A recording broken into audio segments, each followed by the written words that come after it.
তার আব্বার পাশে দাঁড়িয়ে বলছে, আব্বা আপনি কোনোদিন আমাকে মাদ্রাসায় দেখতে যাননি, আজকে আমি হলাম 15 পারা কোরআনের হাফেজ, আমার কোরআন কে শুনবে?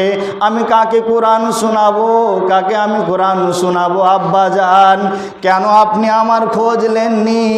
আজকে নিথর দেহটা আপনার পড়ে আছে আব্বা যান, আজকে তোমার আব্দুর রহমান পাগলা সন্তানটা 15 পারা কোরআনের হাফেজ।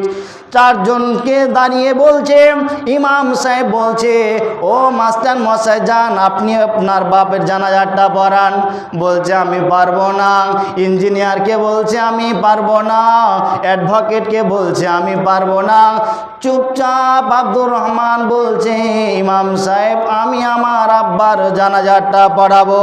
তাহলে বন্ধু আমার, আজকে দুনিয়াতে যতই ডিগ্রি করেন না কেন, আপনার সন্তানের মধ্যে যদি সততা না থাকে, কোরআন যদি না থাকে, ইসলাম যদি না থাকে, ওই সমাজে তার কোনো মূল্য নাই, এহকালে মূল্য নাই, পরকালও মূল্য নাই।